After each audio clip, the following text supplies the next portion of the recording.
Ассалаумағалейкум достар, бүгінгі видеода біз сіздерге 5 уақыт намазды қалай дұрыс оқу керек және де соны үлгісін көрсететін боламыз. Қандай сүрелер, қандай дұғалар білу керек, сол жайлы түсіндіретін боламыз және де видеода сіздерге намазды қалай оқу керек, соның барлығын түсіндіре кететін боламыз.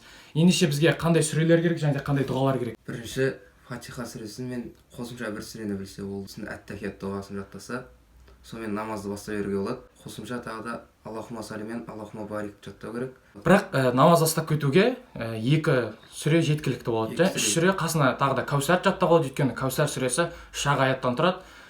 Сондықтан осы үш сүрені білсеңіздер және де әт-тахият дұғасын білсеңіздер, спокойно намазды бастап кете беруге болады. Жаспын, ешқандай жасқа қарамай бастап кете беруге болады. Бізде де басында қорқыныш болды. Біз де жүретінбіз 2 жыл бұрын. Намазды бастау керек деп жүретінбіз бізде. Алла қалап намазды бастап кеттік. Ешқандай қиындық жоқ. Басында енді шамалы қиналдық, шамалы шатасып кеттік басында. Бірінші, екінші күні сосын ары қарай үйреніп кеттік. Басында қорықтық жамандай. Бірақ одан кейін уже үйреніп кеттік. Мен бастадым, Алдияр бастады, қасыма тағы Бақберген деген баланы білесіңдер, ол да бастап кетті. Сол сияқты сіз, мысалы, именно сіз намаз бастап кетсеңіз, қасындағы достарың немесе жақындарың бастап кетуіне себепкер бола аласыздар. Біз де себепкер болайық деп түсіріп жатырмыз. Көп адамдар көрсін осы намаз, біздің осы видеоны көріп себепкер болайық, біз де себепкер болайық деп. Сіздер де себепкер болыңыздар, лайк басыңыздар, комментарий жазыңыздар. Комментарий жазсаңыздар, ол видео рекке шығады, көп адамдар көреді осы видеоны. Және де намаз бастап кетеді. Біз қазір видеода барлығын түсіндіріп кететін боламыз. Кестелер болады намаздың. Сол кезде, мысалы 4 ракат деп, 4 ракат парыз, 4 ракат сүннет деп тұрады. Сол кездерде ең бірінші ракағаттарында ең бірінші Фатиха сүресін обязательно оқу керек. Міндетті түрде Фатиха сүресін оқиды. Одан кейін қосымша сүре. Қосымша, Кәусар ма, Ықылас па, қасына бір сүрені қосып оқуға. Ең бастысы 3 аятын білсеңіздер болды. Ол ешқандай қиындық ештемесі жоқ. Ықылас пен Кәусар ең оңайы. Мен соны жаттадым ең басында. Одан кейін қалғандарын жаттап кеттім, бірақ осы екеуі ең оңайы да бастап кетуге. Просто так уақыт өте береді.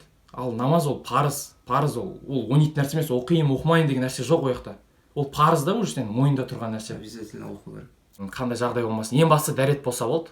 Дәретің болса болды. Любой жерде оқи беруге болады. Любой жерде оқи бересіз. Тек моншада және де туалет, нәжісі бар жерлерде оқуға болмайды. Қалған жерлерде спокойно оқи бере аласыздар. Бірінші ниет етеміз. Мысалы 5 намазға ниет етеміз. Ниет еттім Алланың ризалығы үшін 5 намазын 4 рағат сүннетін оқайын жатсаң, сүннетіне ниет етесің да, Аллаху акбар дейсің.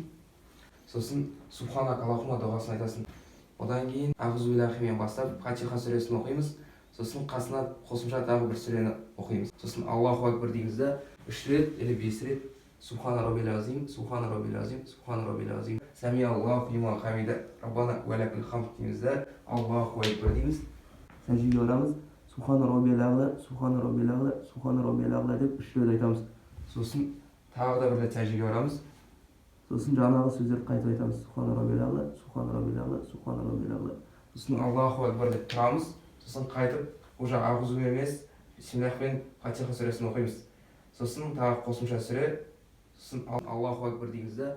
Сосын 3 рет или 5 рет Субхана роббил азим, Субхана роббил азим, Субхана роббил азим дейміз. Сами Аллаху лиман хамида, Раббана ва лакил хамд дейміз да. Аллаху акбар дейміз.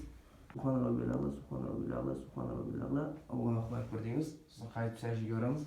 Субхана роббил аъла, Субхана роббил аъла, Субхана роббил аъла. Сосын әт-тахиятқа отырамыз. Сосын әт-тахият дұғасын оқимыз. Әт-тахият лиллахи ва салават ат-тайбат. Ассаламу алейна айюхан набийю ва рахматуллахи ва баракатух. Ассаламу алейна ва аля ибадиллахи солихин. Ашхаду ан ла илаха иллаллах, ашхаду анна Мухаммадан абдуху ва расулу дейміз да. Сосын 3-ші рахат тұрамыз. Сосын жаңағы Фатиха сүресімен қасына тағы қосымша сүре. Тағы рукуққа барамыз. Рукуққа барамыз. Субхана роббил азим, Субхана роббил азим, Субхана роббил азим. Сосын сами Аллаху лиман хамида, Раббана ва лакил хамд. Сосын қайтып сәждеге барамыз.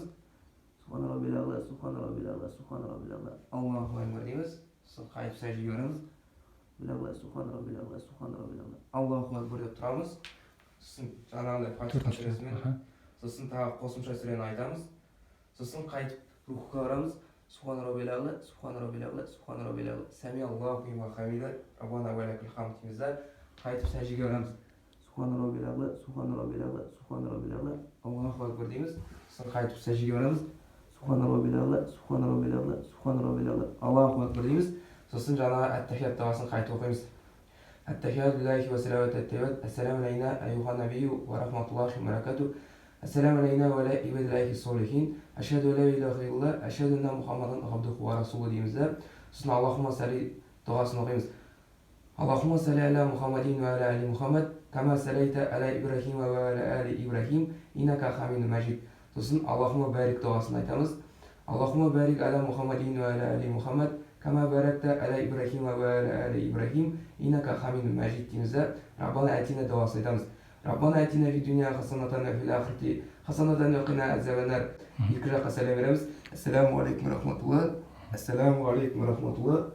Астағфирулла, астағфирулла, астағфирулла деп 3 рет айтамыз. Сосын Аллахума ассалам ва минка ассалам табаракта зил жалал вал икрам дейміз де.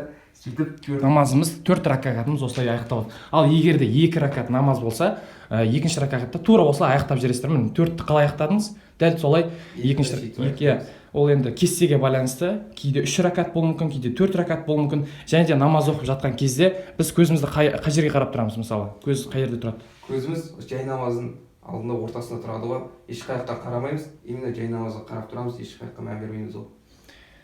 Осындай оңай тәсілмен намаз бастап кете беруге болады. Аллахума салиді білмей жатсаңыз да бастай беріңіз, роббанан да білмей жатсаңыз бастай беріңіз. Бірақ болашақта жаттауға талпыныңыз енді. Көп емес. Главное қазақ оңай оқи берсең болды. Иә. Осы жайлы осындай видеоларды түсіргенді қаласаңыздар, ары қарай лайк басыңыздар. Алдияр екеуміз әлі де талай видеолар түсіретін боламыз осы намаз жайлы. Ендеше арнаға тіркелейік, лайк басайық, комментарий жазайық. Ендеше аман сау болыңыздар, намаздарыңыз қабыл болсын.